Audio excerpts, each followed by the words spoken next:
അള്ളാഹു നിങ്ങൾക്ക് ബർക്കത്ത് ചെയ്യട്ടെ, നിങ്ങളെ മേൽ അള്ളാഹു ബർക്കത്ത് ചൊരിച്ചു തരട്ടെ. ഇപ്പൊ നമ്മൾ ദ്വാരക്കുന്നുണ്ടല്ലോ നിക്കാഹിന്റെ സഹസലൊക്കെ, ബാറക്കല്ലാഹു ലക്കുമാണ് ദ്വാരക്കാന്നേ ഉള്ളൂ, ബർക്കത്ത് ചെയ്യൂല എന്ന് അള്ളാഹനെ പറഞ്ഞിട്ടുണ്ട്. നിങ്ങൾ ഈ പണത്തിന് വില പേശിക്കാണ്ട് ആ സാധു മനുഷ്യന്മാരെ കരൾ ചോര കൊണ്ട് ചോറ് വെച്ച് കൊടുത്തിട്ട് നിക്കാഹ് ചെയ്തിട്ട് ദ്വാരക്കണ സദസ്സില് അള്ളാഹ് ബർക്കത്ത് ചെയ്യുന്ന നിങ്ങൾ പ്രതീക്ഷിക്കുന്നതല്ലേ? ഒരു ബർക്കത്ത് നിങ്ങൾ പ്രതീക്ഷിക്കണ്ട. എങ്ങനെ ബർക്കത്ത് ചെയ്യും? ഇവിടെ നാം കല്യാണാഘോഷത്തിന്റെ പേരിൽ കൈയുയർത്തിയിട്ട് ദ്വാരക്കുമ്പോൾ ആ പെൺകുട്ടിയുടെ പിതാവ് നാളെ നഷ്ടപ്പെടാൻ പോകുന്ന വീടോർത്ത് കരയുകയല്ലേ? ആ പെൺകുട്ടിയുടെ ഉമ്മ എത്ര ദിവസമായി കിടന്നുറങ്ങിയിട്ട് നിങ്ങൾക്കറിയുമോ?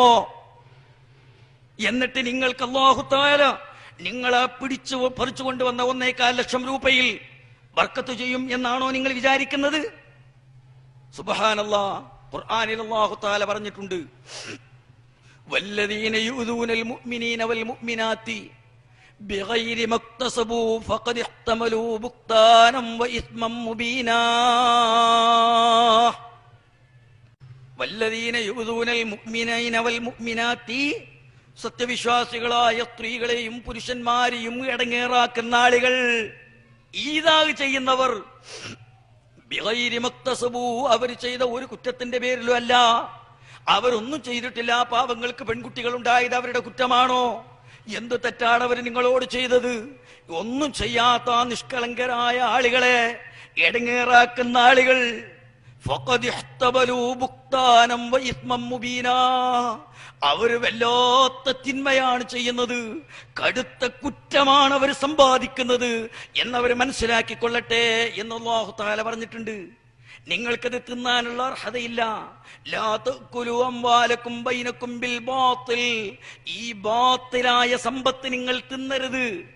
ഇല്ല അൻ തകൂന തിജാറതൻ അൻ തറാളിം ബൈനകും, നിങ്ങൾക്കിടയിൽ സംതൃപ്തമായ കച്ചവടത്തിലൂടെയാണ് നിങ്ങൾക്ക് ഹലാലായ സമ്പാദ്യം ഉണ്ടാകുന്നത്. ഇതൊന്നും നല്ല സമ്പാദ്യങ്ങളല്ല. അത് നിങ്ങൾ ബാത്തിലായ ഈ സമ്പാദ്യങ്ങൾ നിങ്ങൾ തിന്നരുത് എന്ന് ഖുർആൻ നമ്മോട് പറഞ്ഞിട്ടുണ്ട്. എങ്ങനെയാണ് നമ്മൾക്ക് ഇതിന് ധൈര്യം വരിക? വലിയ ഉഷാറായി കല്യാണത്തിന് പോയിട്ട് കോഴി തിന്ന് അവിടുന്ന് ജീരകമൊക്കെ കുറച്ചൊരു പല്ലുകുത്തിയൊക്കെ എടുത്ത് റോട്ടുമേൽ ഇങ്ങനെ ഇറങ്ങി പല്ലുകുത്തിക്കൊണ്ട് നിങ്ങൾ പോരുന്നുണ്ടല്ലേ, ക്യാമറയുടെ മുന്നിൽ ചുരിച്ചു കൊടുത്തിട്ട്. നിങ്ങൾക്കറിയോ നിങ്ങളാ തിന്ന കോഴിന്റെ പിന്നിലുള്ള കണ്ണീരെത്രയാണ് എന്ന്? എന്നിട്ടേ ആ കാശ് കിട്ടിയാണ് ഈ കോഴിന്റെ പൈസ കൊടുത്തിട്ടുണ്ടോന്നും അറിയില്ല. ഞങ്ങളുടെ നാട്ടിലെ പല കോഴിക്കടിയിലും ബിരിയാണി സ്റ്റോറിലൊക്കെ കല്യാണ പരിയും കടം കിട്ടാനാണ് 6 മാസമായിട്ട് പൈസ ഇട്ടാത്തോലുണ്ട്. നമ്മൾ തിന്ന് ഒരു പൈസ ആ ചങ്ങാതി കൊടുത്തിട്ടില്ല. നിങ്ങൾ തിന്ന ചോറില്ലേ കല്യാണ പരി പോയി ചോറ്, അതിന്റെ പൈസ 6 മാസമായിട്ട് ആ ചങ്ങാതി കൊടുത്തിട്ടില്ല. കാരണം കിട്ടിയ പൈസ മുഴുവൻ ജീപ്പേർക്ക് കൊടുക്കണം, പന്തൽ പണിക്കാർക്ക് കൊടുക്കണം. ഇത് കൊടുത്ത പോയി തീർന്നു പോയില്ലേ? സാധാരണ ഒരു കല്യാണം ഒരു ട്രിപ്പ് വിളിച്ചാൽ 50 റുപ്യ കൊടുക്കേണ്ടടുത്ത് കല്യാണ ട്രിപ്പ് ആണെങ്കിൽ 500 റുപ്യ കൊടുക്കണ്ടേ? കല്യാണ ട്രിപ്പ് വിളിച്ചാല് ഈ പൈസ എത്ര ദുർവ്യയായിട്ടാണ് പോണത്. അതിന്റെ പുറമെ പടക്കം പൊട്ടിക്കാനാണ് നമ്മൾ ഇവിടുന്ന് പിരിവെടുത്തിട്ടേ. ഈ സാധു ജോലി ചെയ്യുന്ന ബേക്കറിയിലും കമ്പനിയിലും ബൽദിയിലും ജോലി ചെയ്യുന്ന 400 കയ്യിൽ നിന്ന് പൈസ പിരിവിച്ച് കൊടുത്തിട്ട് അവിടെ ചടക്കം പൊട്ടിക്കാൻ കല്യാണത്തിന്.